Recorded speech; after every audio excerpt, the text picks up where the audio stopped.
Hello everyone, today we will not increase McDonald's by very many times, but we will prepare a huge latte classic, potato dips, and Big Tasties. By the way, write down what is your favorite burger from McDonald's. I have it as my Big Tasty. Please like it in advance, it's going to be a very interesting video, let's go.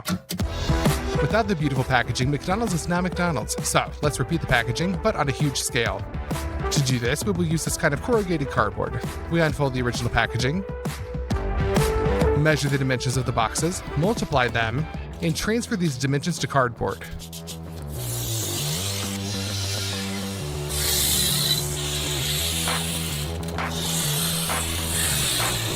Wherever necessary, we cut them out.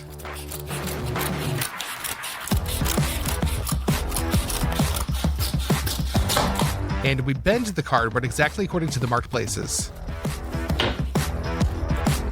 We squeeze out some hot glue and assemble the box.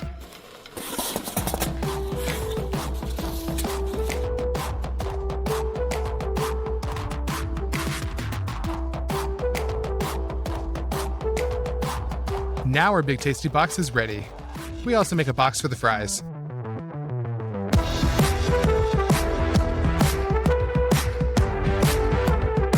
The plastic bucket will serve as a large coffee cup, and we make the lid out of the same cardboard. In my opinion, it turned out pretty well.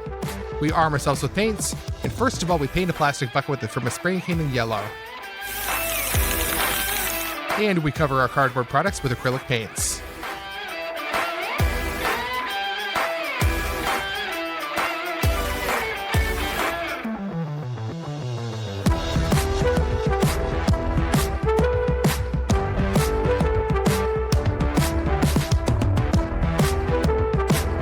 We put the painted lid on the already yellow bucket. We paste the inscription, and it turns out very similar to the glass from McDonald's. Here is such a box that turned out for the fries, and here is what we got for the Big Tasty. By the way, we made it according to the old box design. Maybe from the outside it seems that all of this is not so difficult, but it took us 15 hours to make all these boxes. The first thing we're going to do is make the French fries. This is the same French fries, but only in a different shape. So we need a bag of potatoes. We open it up.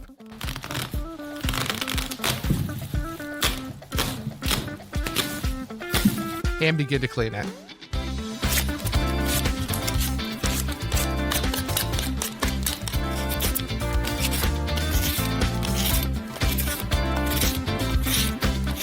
The peeled potatoes are dumped into a basin.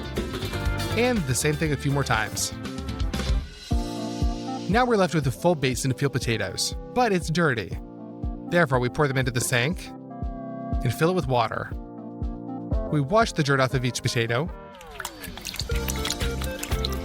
and remove all the eyes that we missed the first time.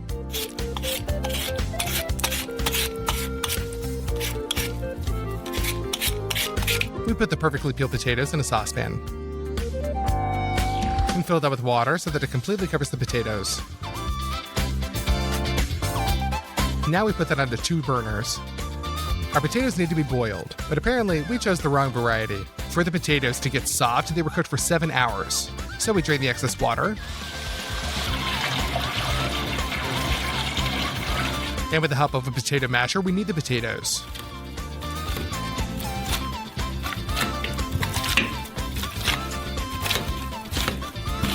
When the masses become more or less homogeneous, we add quite a lot of salt and continue to knead. The shape of our fries can be very unusual, so repeat it on a large scale. We take these iron quarters, pour oil onto each of them,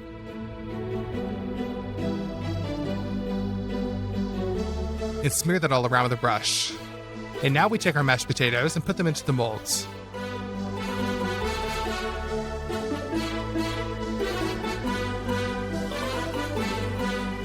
And we ram it all around with our hands. And with the help of some tube-shaped object, we make the most similar shape of the potato dippers.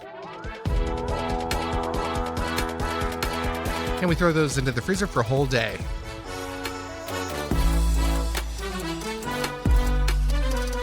In the meantime, we'll make a giant coffee. For this, we need 14 liters of milk. We open the bottles and pour them into a large saucepan.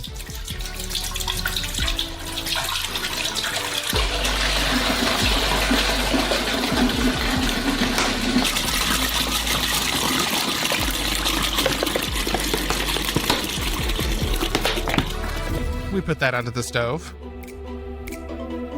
And it'll be needed to heat it up to 60 degrees. In the meantime, let's get busy with some coffee beans. They are already fried, so now we just have to grind them. Therefore, put a little bit into a coffee grinder and grind. Our already ground coffee is poured into another saucepan. Thus, we need to grind all our 800 grams of coffee beans. Fill them with 5 liters of water.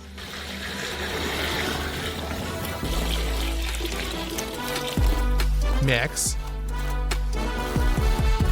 And throw all that onto the stove. We pour a lot of sugar into our huge espresso and mix it again.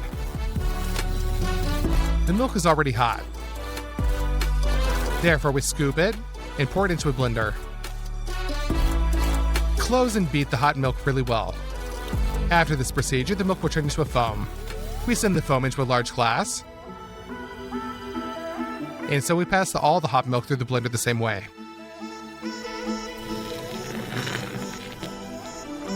We install a sieve on top, and the coffee is already boiling, so we remove it from the stove and pour it into the large glass.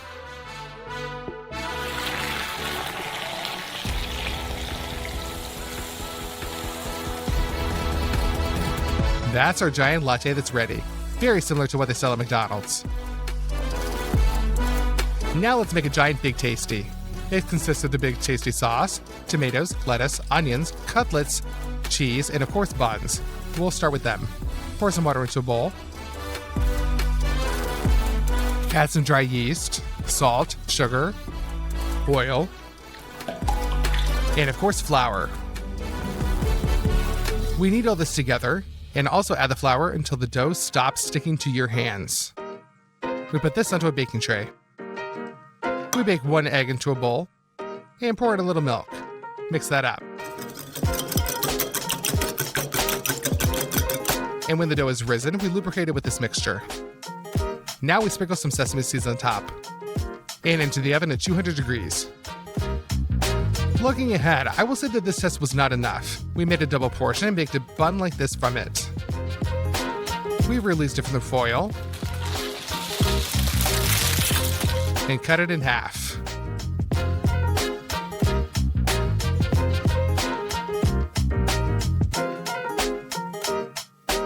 It turned out to be very soft. So now let's make our hamburger. In ground beef, we add some dry garlic and 2 chili pepper and a lot of salt. Well, we mix the spices with our hands.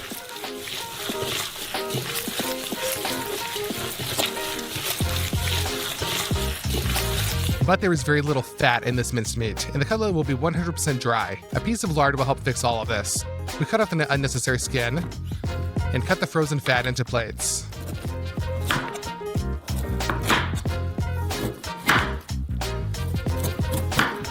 Then into cubes.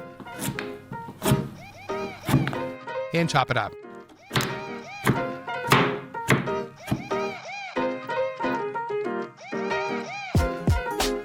That's it. We send the cubes of lard into the minced meat.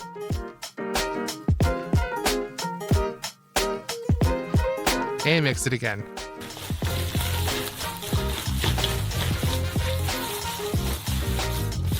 Now the cutlet will be very juicy. We transfer all the minced meat to the parchment.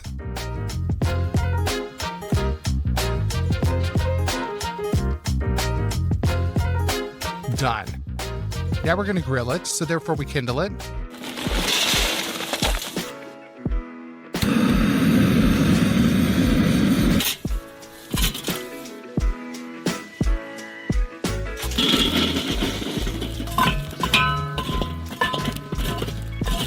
Top the cutlet with some oil and smear it around with your hand. We put the grill grate on top and turn it over.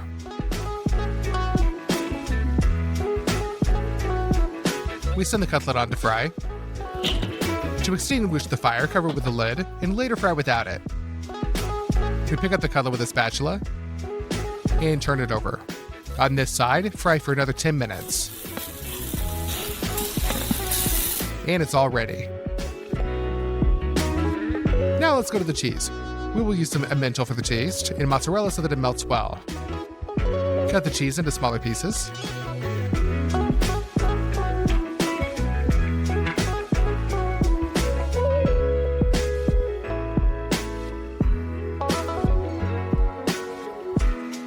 and grate.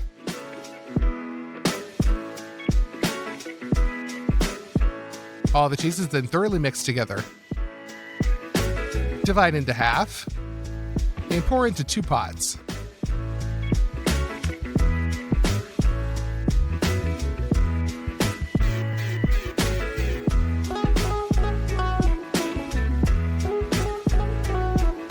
We put them on the stove and constantly stir them until we wait for the cheese to melt. We will prepare the molds now. Lubricate the plastic trays with oil. Pour out the hot cheese.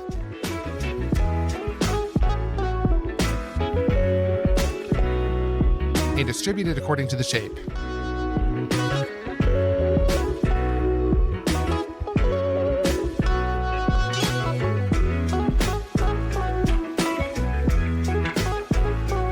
And just let them freeze like that. So for the big tasty sauce, we squeeze out a whole package of mayonnaise. Pour in some paprika, black pepper, crushed garlic. We clean it. Finally chop it. And rub with a knife all over the board. And that's awesome into the sauce.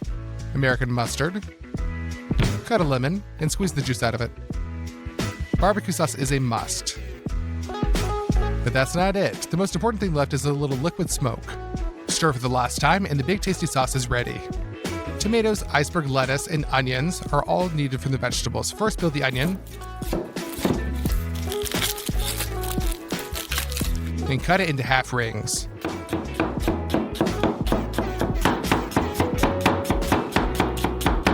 This time the onion was very spicy.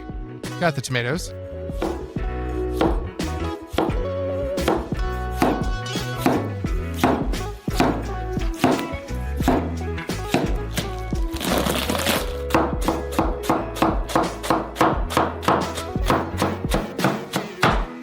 Well, and now let's put our big tasty together. We spread a slice of cheese onto the bun. Then a huge cutlet.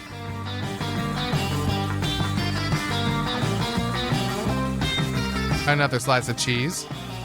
Put on the tomatoes.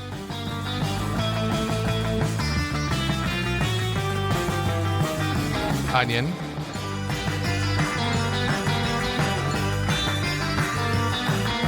Iceberg lettuce.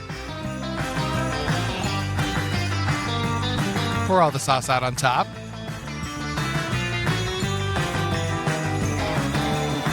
And cover that with the top bun. At this point, a huge big tasty is ready. By this time, the potatoes have already been frozen. You can pull them out. You can pull off the iron corners. And in my opinion, the shape turned out really great. You put a huge saucepan on the burners. And you need a lot of oil. We open it. And make a huge deep fryer.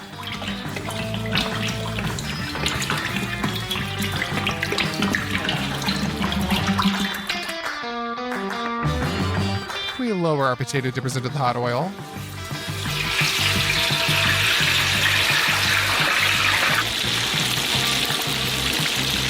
We take them out and put them onto the paper towels. We also fry the rest. Now let's put them into the box.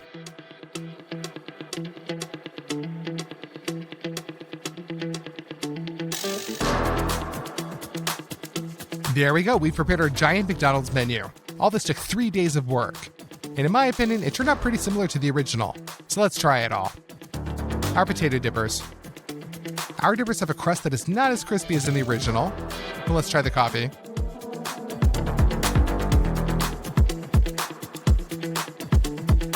The coffee is delicious, very similar to a Mac latte. And let's finally cut into our big tasty.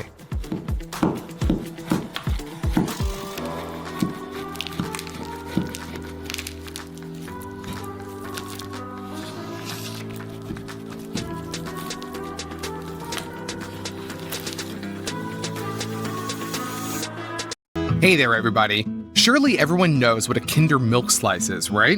Today, we decided to make one on a truly unimaginable scale. But first, let's open it up and see what it's made of. Here, we see 2 chocolate biscuits and a bunch of cream. It's obviously very tasty, but the cream is a little chemically. Let's go to the store. We decided to split the purchase up into 2 stages. Today, we're doing the first. We'll buy all the groceries we need to make huge biscuits. The first thing we need is chicken eggs, as many as 840 of them.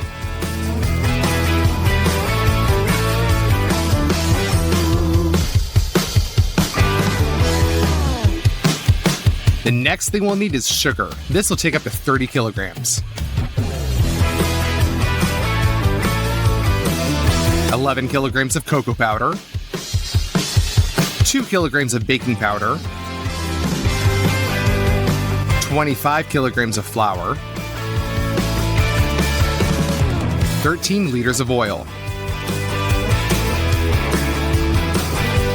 With all this, we're headed to the checkout.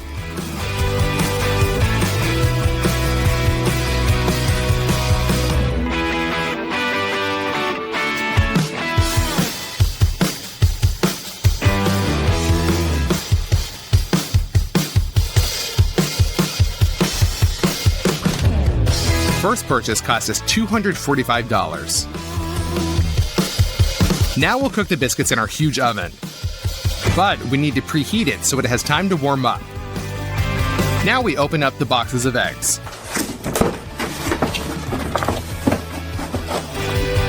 We take out 2 trays and put them on the lower part of the table. We need 420 eggs for one batch. We put 2 containers on the table, one smaller, the other bigger. Now we take the eggs and separate the yolks from the whites.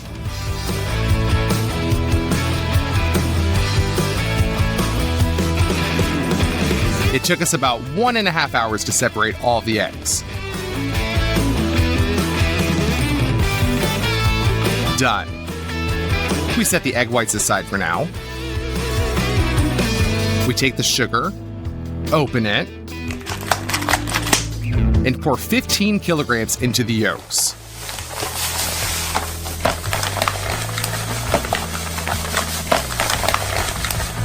Now, using a cement mixer, we beat the yolks into the sugar until the whole mixture turns white. Now we take 6 liters of oil, open it,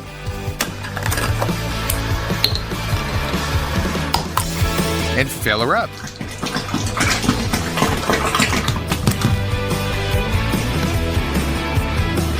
If we use any less, our biscuit just won't hold its shape the way we need it to. Then we mix well. Ready for our next step. We need 5.5 kilograms of cocoa powder. We open it and pour it out.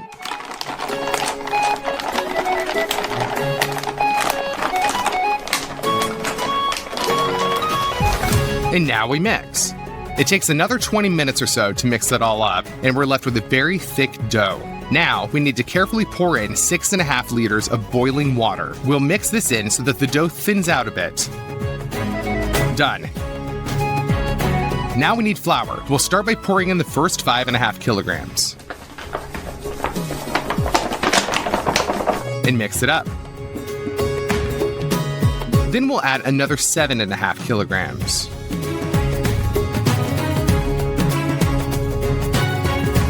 Now we add in another kilogram of baking powder.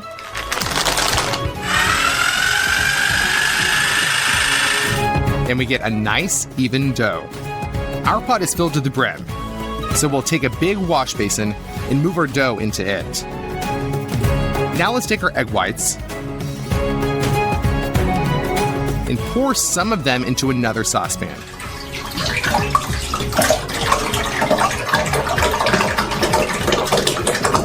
We tried beating them with our industrial mixer, but it didn't work out. I guess it's pretty impossible to beat that many egg whites into a dense mixture. So we decided to use a self-mixer that does everything itself. Let's pour a little bit of the egg whites into each of them.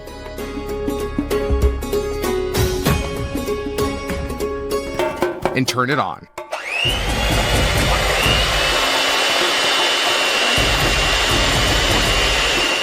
The process has started. After about 5 minutes, we get this foam. That means it's time to add sugar.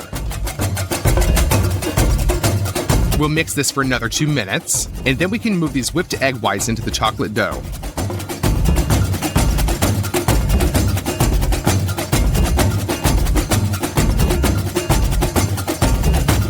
Now let's carefully mix it with a spatula so that none of the air bubbles come out of the whipped mixture.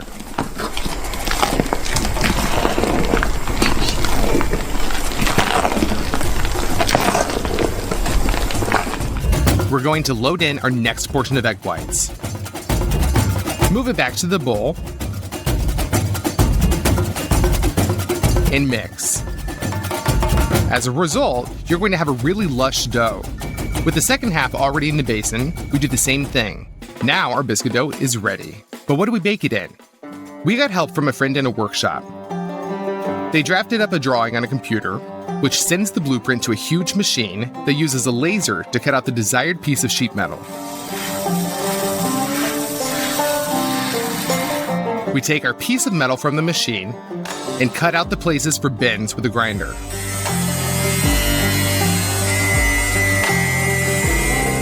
Now we bend the edges until we get a box shape formed. Then all the seams are welded together, and we're left with a giant baking sheet. Now we pour oil all over it and smear it around with a brush. We take out some parchment and cover the baking sheet with it.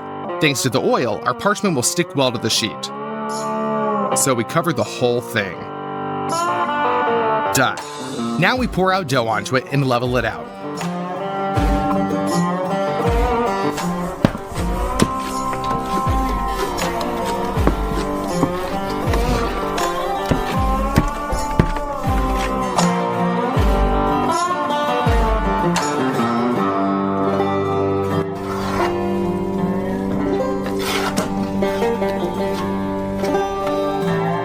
Done.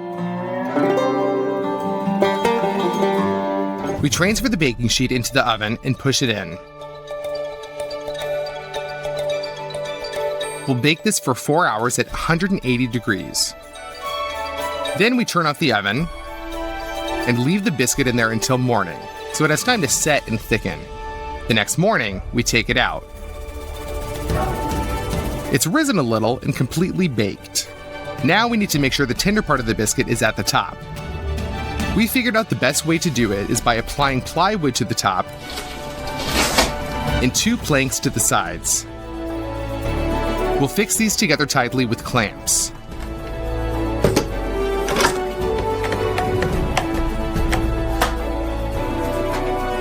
We want to remove the baking sheet for now, so we put another piece of plywood on the table with 4 bricks on it and turn the whole thing over.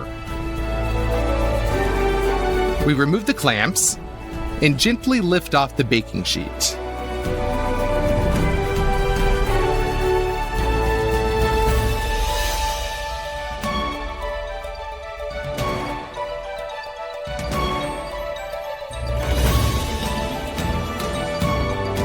We end up with a beautiful biscuit that weighs as much as 50 kilograms. And it only took 2 days to prepare it. We'll set it aside for now. Now we need to knead the dough for another identical biscuit.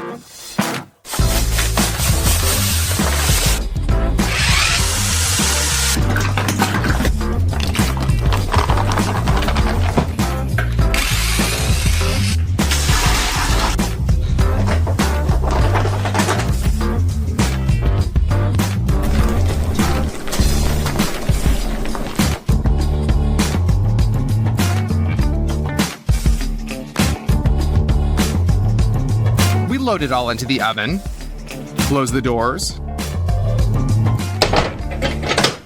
and the next morning we have another biscuit, just as beautiful as the first one. It's time to go pick up the groceries to make the cream. The first thing we need is a lot of condensed milk. 6 2-liter packages of milk,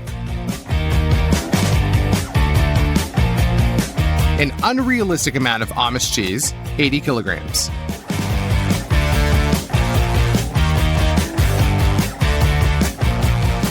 We'll need agar-agar. We took 200 packages. 2 kilograms of vanilla sugar. 3 5-liter jugs of water. We take all this to the checkout and bag it all up.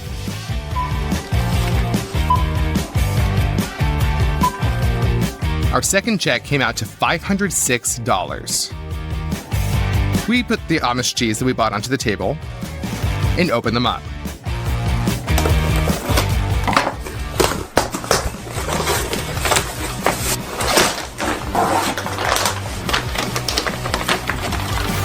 We had 80 kilograms of Amish cheese. All this needs to be ground up, and preferably quickly.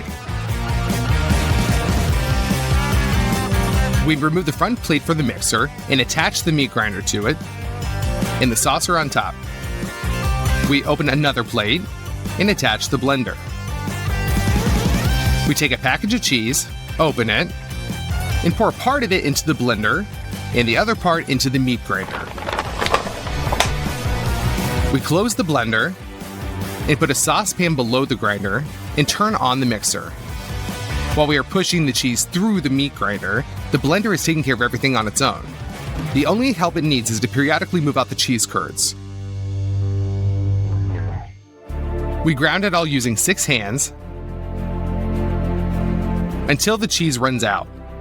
3 hours later, we have a whole pan of this cheesy mass. We take the tub of water and move the cheese mass into it. We open the vanilla sugar and pour it in.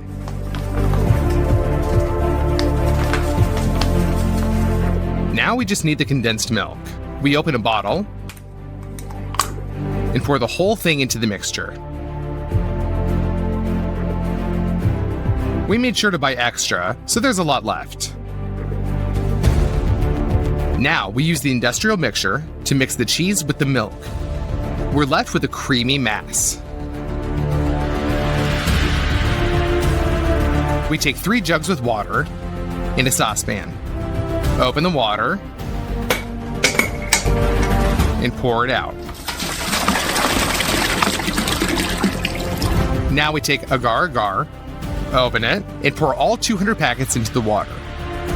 For now, just mix the agar-agar and leave to soak for 30 minutes. We cut off part of the roll of industrial foil with a grinder and wrap it around the bottom biscuit in a circle. We fix all this together with tape. And to keep it all even tighter, we will also attach the boards on the sides with the same adhesive tape. It turned out to be such a good form for filling the cream that it doesn't spread. Put a saucepan with water and agar-agar on the stove. Boil for 2 minutes and pour in hot milk.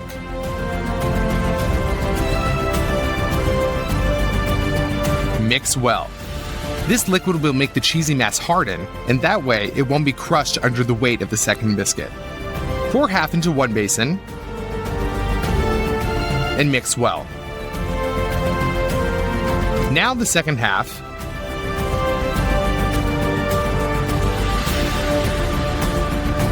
While the filling has not started to thicken, we quickly transfer it to the biscuits.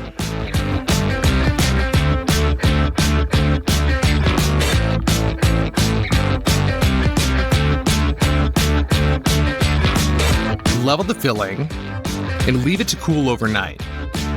The next morning, the cream is hardened. We remove the foil framework.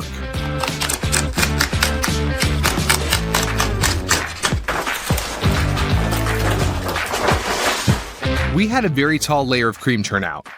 Finally, the big moment. All that remains is to put the second biscuit on the cream.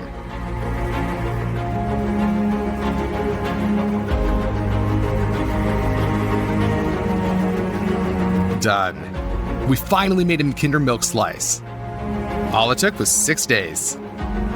After calculating the weight of the groceries we bought, we found out that our huge dessert weighs as much as 210 kilograms and costs $766.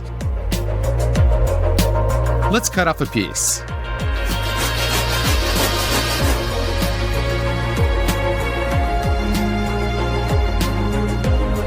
This is the type of huge chunk that we're going to ship off to all of our friends and relatives. Look at what a huge sponge cake turned out inside.